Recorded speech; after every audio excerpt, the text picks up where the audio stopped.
Hello everyone.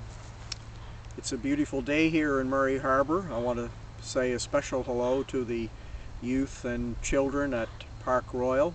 I miss seeing you on Sunday mornings, but I hope you're enjoying your studies at home and that you're getting outside now in the nicer weather, enjoying all the things we can do outside. I'm in my yard here and I've been sharing books with you, and this one I want to share today is the Moccasin Goalie. A lot of people have been missing all of the sports that have been suspended since we've been in this pandemic. So this is the Moccasin Goalie. It's by William Roy Brownridge.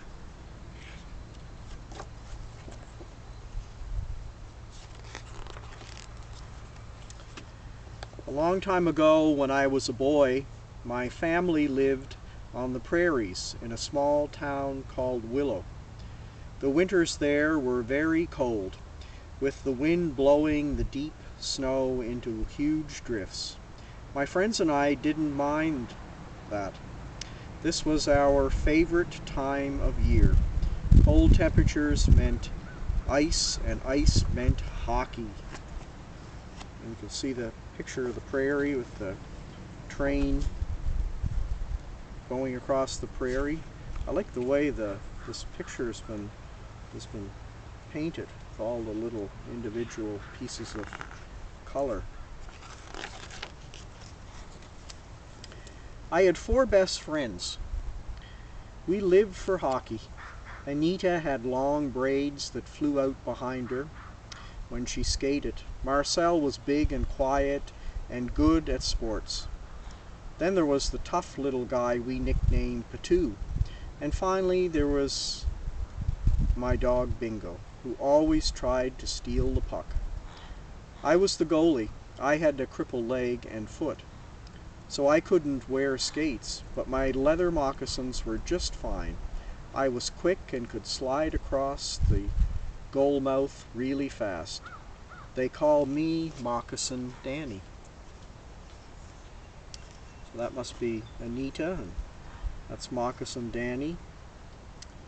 And Marcel was big, that must be Marcel there.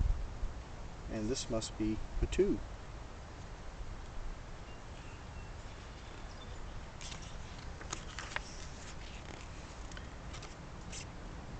Before the really cold weather brought ice to our rink, we played road hockey right on Main Street in front of the red and white store. That was a grocery store. Pieces of firewood or old overshoes marked our goals. We didn't have street lights, and so sometimes after dark we'd play by the light spilling from the store windows. Often on stormy days, Mom let us play inside with a soft ball of sponge rubber. As time went by, we became more and more impatient for the day when we could play real road hockey. And there they are playing after dark in the front of the lights of the store.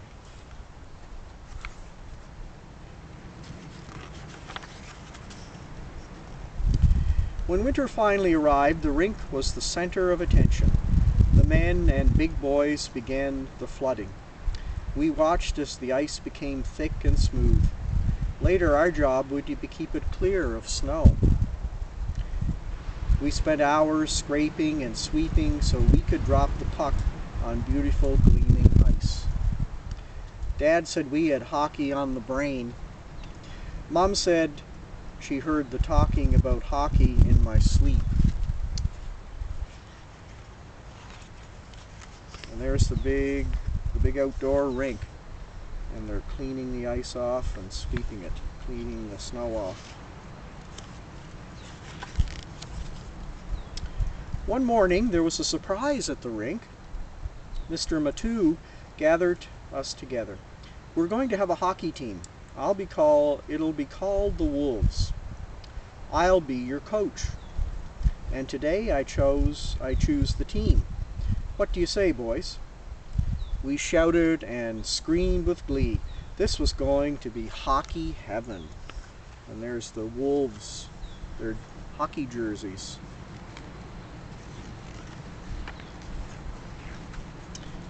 Everyone was silent as Mr. Matou began reading out the names for the new team. Marcel was first to be called. The rest of us anxiously held our breath as other names were added. Finally, Mr. Matou put down his clipboard. Anita, Patou, and I couldn't believe it. We were not on the team. Marcel pointed to us and said, "They're good players." Mr. Matou shook his head. "Girls don't play hockey. Patou is too small, and Danny can't skate." So there, they look pretty sad. They're leaving the rink with their sticks.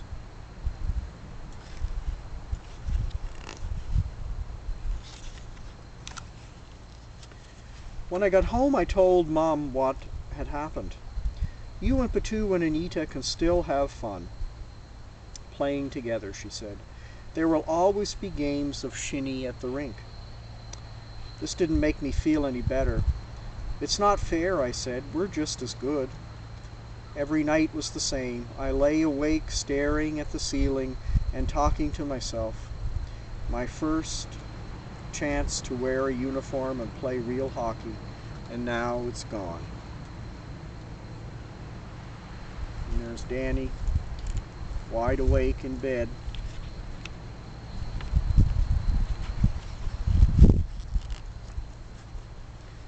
Every day after school I watched from my window as the boys went to the rink.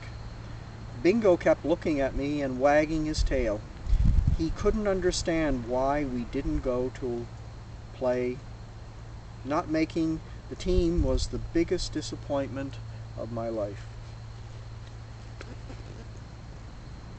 And there's Bingo and Danny up in Danny's bedroom, I imagine. And look at the big grain elevator. You still see those out on the prairies.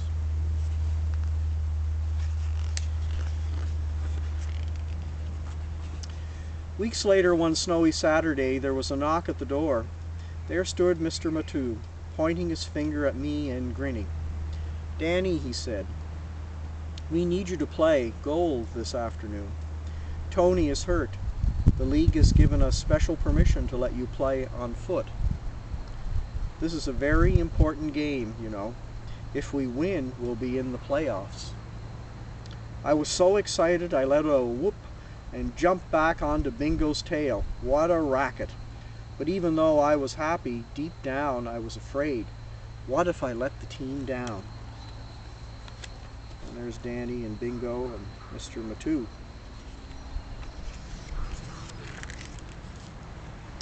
When I got to the rink, all the guys patted me on the back and helped me into Tony's sweater. I was proud, but my heart was pounding. Marcel whispered, "Don't worry, just play your game and we'll win." As I took my position in goal, I saw Anita, Patou, and Bingo watching along the boards. "You can do it, Danny," they called. And there they are watching their friend. The first period was really rough with end-to-end action. They scored on me and my spirits dropped. But then we scored twice. The period ended at 2-1 for the Wolves. I had stopped 10 shots out of 11. I could hardly breathe. And there's everybody's excited and cheering.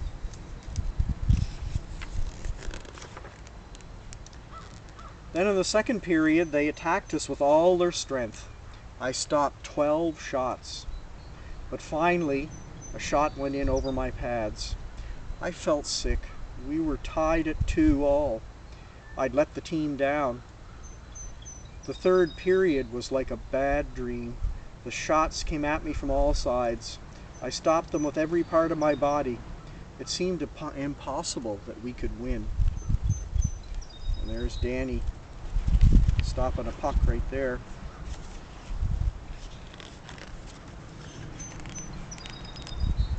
With only 2 minutes to go, Marcel rushed up the ice, stick handling through the defense, and slipped the puck under the goalie. At the final whistle, we piled on top of each other in a great heap. We had won the game, 3-2. And there they are. They're all excited, piling on top of one another. They had won.